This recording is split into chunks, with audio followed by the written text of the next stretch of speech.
Hoje, com a graça de Deus, nós vamos meditar em Mateus capítulo 5, versículo 9, que é o 7º degrau para o templo da verdade, a conciliação, e é o pacificador. Está escrito assim, Mateus 5, versículo 9. Bem-aventurados os pacificadores, porque eles serão chamados filhos de Deus. Vou ler novamente. Bem-aventurados os pacificadores, porque eles serão chamados filhos de Deus. Bem-aventurados os pacificadores, diz aqui Jesus Cristo, porque serão chamados filhos de Deus. Então, é a pessoa que tem a paz com Deus e semeia essa paz entre os homens. São pessoas que procuram estabelecer harmonia entre inimigos. Pessoas mais nobres do que são mencionadas aqui em Romanos, no capítulo 12, versículos 17 e versículo 28. Romanos 12, versículo 17, e 18. Diz assim: Alegrei-vos na esperança, sede pacientes na tribulação. Perseverai na oração. E o versículo 18 nos diz assim: se for possível, quanto estiver em vós, tende paz com todos os homens. Então são essas pessoas nobres, né? O que está em foco nessa bem-aventurança é a realidade de ser filho de Deus. É Romanos 8, 17 e 28. Também está escrito nesse mesmo sentido. Diz assim, Romanos 8, 17 e 28.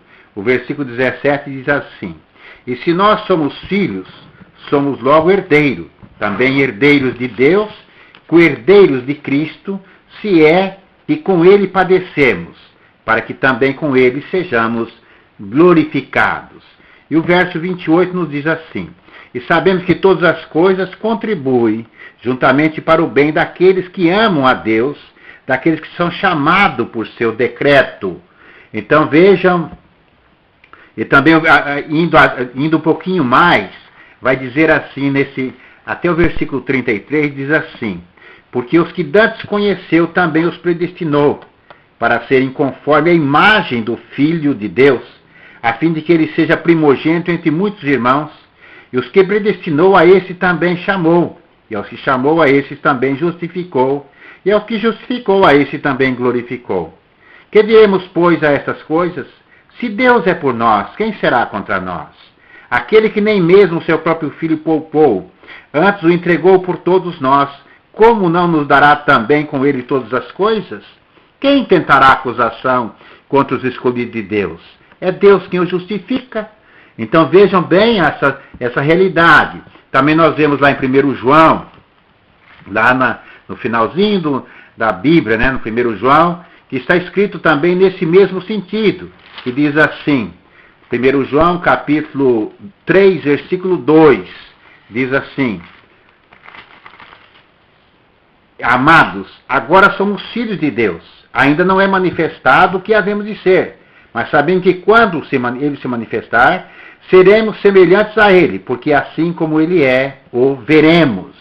Então vejam que implica em participar da herança dos santos. Então trata-se de ser filhos adultos, como Cristo, revestido da plenitude da divindade de Cristo. Isso também fala lá em Efésios, no capítulo 1, versículo 23, que nos diz assim: que é o seu corpo a plenitude daquele que cumpre todas as coisas. Então a igreja, o crente, ele é chamado corpo de Cristo, o corpo do nosso Senhor Jesus Cristo, né? Que aqui na terra. Então Jesus morreu, subiu aos céus e deixou aqui o seu corpo, que é a igreja. Segundo Pedro, capítulo 1, versículo 4, nos diz assim: pelas quais eles nos têm dado grandíssimas e preciosas promessas, para que por elas fiqueis participantes da natureza divina, havendo escapado da corrupção que pela concupiscência há no mundo. Então nós somos participantes do corpo de Cristo, participantes da natureza divina. Por isso somos temos que ser, espera-se que o crente seja pacificador. Então a paz de que Cristo é revestido da plenitude da divindade. Então nós temos a mesma paz que ele tem. Aqui a paz que se fala nunca é um estado negativo. Não somente a ausência de conflito, significa tudo aquilo que contribui para o bem-estar supremo do homem. No Oriente, quando as pessoas se encontravam, saudavam um ao outro com a paz, shalom, né? E saudação não era simplesmente a liberação do mal, e sim a presença de todas as coisas boas e desejáveis, é o gozo de todo o bem. Né? E é importante notar que a liberação desta bem-aventurança recai sobre os que fazem a paz, e não simplesmente sobre os que amam a paz. Pois muitas vezes alguém que ama a paz, mas não sabe como fazer a paz, aumenta os conflitos, cria mais problemas do que os que já existem. Podemos, por exemplo, permitir que se desenrole aí uma situação potencialmente perigosa, alegando que por não alterar a paz, às vezes preferimos não fazer nada. O mundo de hoje está cheio desse tipo de pessoas, esse tipo de conduta. Quantas vezes vemos no noticiário pessoas sendo atacadas no meio da multidão e as pessoas se fazem de surda, de cega, sem ao menos pensar que ela pode ser a próxima vítima. Por isso a violência aumenta assustadoramente. E quando menos se espera, a violência abate sobre nós, né? Ou sobre entra dentro da nossa porta, ou sobre os nossos queridos. Então aceitamos passivamente aí os desmandos e estamos ficando ingovernáveis. Estamos assistindo um desfile de pessoas políticas ou não, que se diz amantes da paz, mas o que fazem é acumular situações conflitivas, explosivas, para um futuro, ao negarem a enfrentar as realidades com ações decisivas. O que está acontecendo no nosso país, por exemplo? Muitas coisas podiam ser feitas. A justiça, muitas vezes, ela é cheia de subterfúgio. Então não faz a justiça. E por causa da impunidade, a violência aumenta. Então os nossos governantes aí não tomam providência nesse sentido. Então aumenta aí os conflitos. São pessoas, então, que não são amantes da paz, que não querem a paz. Então essas situações requerem a paz na Bíblia, que se qualifica como bem-aventurança, não é resultado de correr dos problemas, mas a consequência de quem os enfrenta e se a luta e vence. Devemos deixar de evitar de enfrentar o mal, e sim fazer a paz, ainda que signifique lutar. Os pacificadores são chamados benditos, por isso os chamamos de filhos de Deus. Isso significa que são benditos porque fazem algo que é tipicamente uma obra de Deus. O homem que faz a paz mostra que está comprometido com Deus, com o Deus da paz. É isso que diz a Bíblia. Quem procura a paz, né? Então ele é bendito. Então, nesse caso, quem está na condição de fazer a paz e não a faz, ele é tido na Bíblia como uma pessoa maldita, porque não fazem, não procuram a paz, não andam aí de acordo para fazer aquilo, o bem do próximo, né? Vemos aí em 2 Coríntios, capítulo 13, versículo 11, essas palavras assim, 13, 11.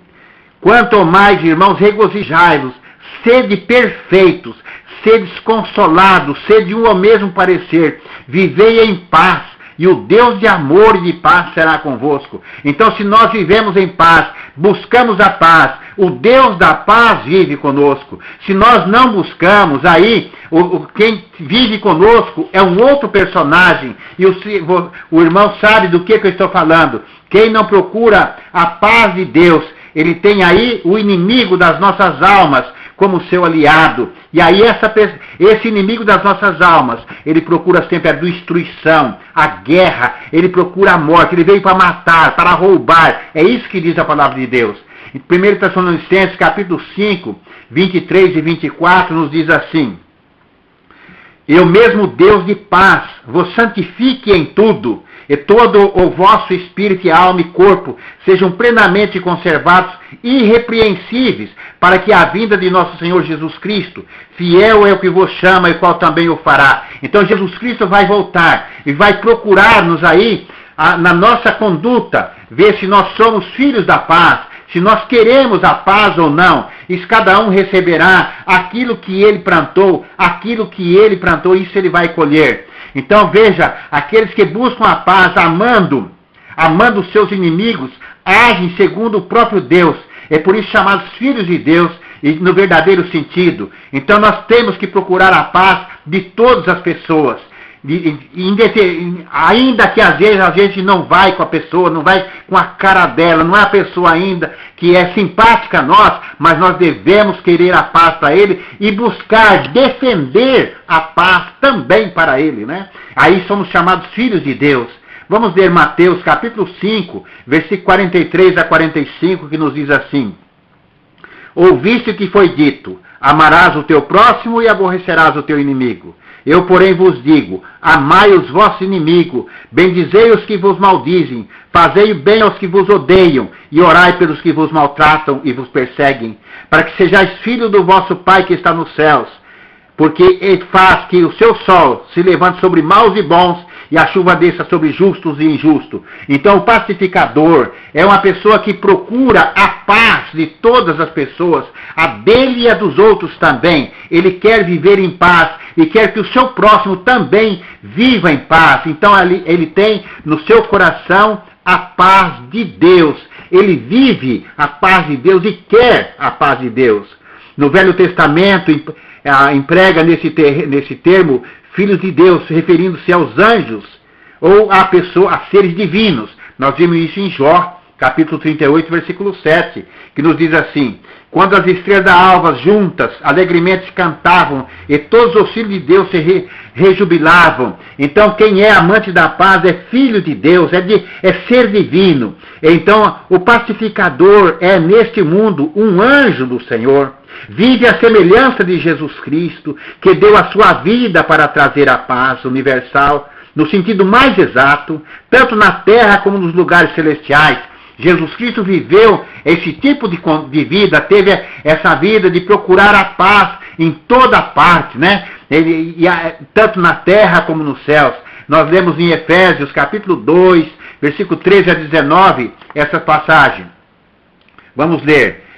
Mas agora em Cristo Jesus, vós que antes estavais longe, já pelo seu sangue de Cristo chegasse perto, porque Ele é a nossa paz, o qual de ambos os povos fez uns, e derribando a parede da separação que estava no meio, na sua carne desfez a inimizade, isto é, a lei dos mandamentos, que consistia em ordenanças para criar em si mesmo dois povos, um novo homem, fazendo a paz, e pela sua cruz, reconciliar ambos com Deus em um corpo, matando com elas a inimizade. E vindo, ele evangelizou a paz a vós que estáveis longe e aos que estavam perto, porque por ele ambos temos acesso ao Pai em um mesmo Espírito. Assim que já não sois estrangeiros, nem forasteiros, mas concidadãos dos céus, da família dos santos, da família de Deus. Então, o contrário aí do viver normal do mundo, pois neste mundo, na maioria das vezes, os grandes guerreiros que são heróis, para Deus são os pacificadores. Foi esse tipo de filosofia que colocou armas de brinquedos nas mãos das crianças. Por isso, já crescem violências, perdemos a paz nos lares. Lógico que não foi esse o único motivo, mas foi esse aliado a outros semelhantes. Então vamos perdendo a paz da família. Nós estamos vendo a degradação da família por completo. Os pais não amam os filhos não amam os pais. E por sinal parece que virou moda agora, né? Matar os filhos. Que vergonha aonde nós estamos chegando. Então, mas há outro significado para a palavra paz, que os rabinos provavelmente já tinham, e Jesus também tinha em mente. Isto é, a tarefa mais elevada que qualquer homem podia realizar seria o estabelecimento de relações justas entre os seus semelhantes. Pois há pessoas que são sempre o centro de conflitos e disputa, sendo então a causa de contendas entre os outros. Isso tem em todas as sociedades e, por desgraça, até dentro da igreja. E pode-se afirmar que esta é a vocação do diabo, trazer discórdia. Mas graças a Deus, há pessoas também por toda parte, cuja presença salvam os outros do abismo, fecham as brechas da amargura, vivem para o plano de Deus, que consiste em estabelecer a paz entre os homens. A fonte da paz é nosso Deus, é o próprio Senhor. Ele é a fonte de toda a paz e todo pacificador. Ele tem Deus e Jesus Cristo como a fonte da sua vida, a sua vida de paz. Por isso vive, ele é uma pessoa pacificadora. Vamos ler 1 Coríntios, capítulo 14, versículo 33, que nos diz assim: porque Deus não é Deus de confusão, senão de paz, como em todas as igrejas dos santos. Então Deus é um Deus, não é Deus de confusão, mas é um Deus de paz, é um Deus de harmonia, é um Deus de alegria, é um Deus de contentamento. Então tenha paz. Então quem é governado por Deus, somente a pessoa governada por Deus, que tem Deus como Senhor, essa pessoa então tem a paz. Quem não tem Deus, não tem paz. Vamos ver aí Isaías capítulo 2, versículo 4, que diz assim: e ele exercerá o seu juízo sobre todas as gentes, e repreenderá a muitos povos, e eles converterão as suas espadas em enxadões, e as suas lanças em foices, e não levantará espada nação contra nação, nem aprenderão mais a guerrear. Então veja bem que o povo de Deus são esse povo que não quer a guerra, ele quer viver a vida de paz. Então ele transforma aí as suas espadas em ferramentas para trabalhar e não para matar o seu semelhante. Então e essa paz ela é chamada fruto do Espírito Santo. Vemos em Gálatas capítulo 5, versículo 22, está escrito assim: e o fruto do Espírito é caridade, amor, né? Gozo, paz, longanimidade, benignidade, bondade, fé, mansidão, temperança. Então essa paz é um fruto do Espírito Santo no coração daquele que se deixa governar por Deus, daquele que tem Deus como Senhor. Então essa pessoa anda na paz de Deus e ele promove a paz de Deus e não a discórdia. Quem semeia a discórdia é filho de Satanás e não filho de Deus. E o próprio Deus, Jesus Cristo, fala isso: vós sois filho do diabo, ele diz para algumas pessoas. Então essa paz, o viver desse tipo de vida, de viver a vida de paz e levar a paz, ele é um presente de Jesus Cristo. Vamos ler João capítulo 14, versículo 27, que nos diz assim: deixo-vos a paz, a minha paz vos dou, não vou lá dou como o mundo a dá, não se turbe o vosso coração e nem se atemorize. Então a pessoa que ele é governado por Deus, ele é uma pessoa que promove a paz, vive para a paz, porque ele tem esse presente de Deus no seu coração, o seu coração é o lugar onde habita Jesus Cristo por intermédio do Espírito Santo. Então, tendo essa paz, ele semeia essa paz. A paz deve ser alguma coisa no nosso coração que deve ser cultivada. Vamos ler Jeremias, capítulo 29, versículo 7, diz assim: e procurai a paz da cidade, para onde vos fiz transportai. Orai por ela ao Senhor, porque na sua paz vós terei paz. O cristão é alguém que ora pela paz, para a paz mundial, para a paz na família, para a paz na nação, para a paz em toda parte. O cristão é uma pessoa que as suas orações não é somente lamúria. Tem muita gente que já dobra o joelho para começar a chorar. Não, a sua oração é uma oração firme, consciente, pedindo a paz de Deus para os seus vizinhos, para os seus amigos, para a sua cidade, para a nossa nação. Então os santos devem amar a paz. Vemos em Zacarias capítulo 8, versículo 19, dizendo assim: assim diz o Senhor dos Exércitos, o jejum do 4º mês, o jejum do 5º e o jejum do 7º mês e o jejum do 10º mês será para a casa de Judá gozo e alegria, paz e alegria, festividades solenes. Amai, pois, a verdade e a paz. É isso que o cristão tem que procurar na sua vida diária, para ele ser uma bênção por onde quer que ele passe, ele orar pela paz, viver a paz, ser um pacificador, viver de acordo com a vontade de Deus, fazer a vontade fazer e viver a vontade de Deus aqui nessa terra. Vemos aí Também essa mesma recomendação em 1 Pedro, capítulo 3, versículo 11, que nos diz assim: apartai-vos do mal e faça o bem, busque a paz e siga. Então a paz tem que ser cultivada, tem que ser buscada, tem que ser vivida, e nós somos desafiados a ser pacificadores. Quem quiser chegar no templo da verdade, esse é o 7º degrau para chegarmos ao templo da verdade, ser um pacificador de acordo com a vontade de Deus. A evangelização traz a paz. Romanos 10, versículo 15, nos diz assim: e como pregarão se não forem enviados, como está escrito, quão formosos são os pés dos que anunciam a paz, dos que anunciam as coisas boas. Então, anunciar a paz, viver a paz, pregar o evangelho, é fazer a vontade de Deus e andar de acordo com a vontade de Deus. É isso que Deus quer de você, que Deus quer de mim, que sejamos amantes da paz, que sejamos pacificadores, fazendo assim a vontade do Senhor. Esse então é o 7º degrau para o tempo da verdade, viver para a conciliação, ser um pacificador. Vamos fazer juntos a oração do Pai Nosso. Se você puder, feche os seus olhos. Pai nosso que estás nos céus, santificado seja o teu nome. Venha o teu reino, seja feita a tua vontade, assim na terra como no céu. O pão nosso de cada dia nos dá hoje. Perdoa as nossas dívidas, assim como nós perdoamos aos nossos devedores. E não nos deixes cair em tentação, mas livra-nos do mal, porque teu é o reino, o poder e a glória para sempre. Amém.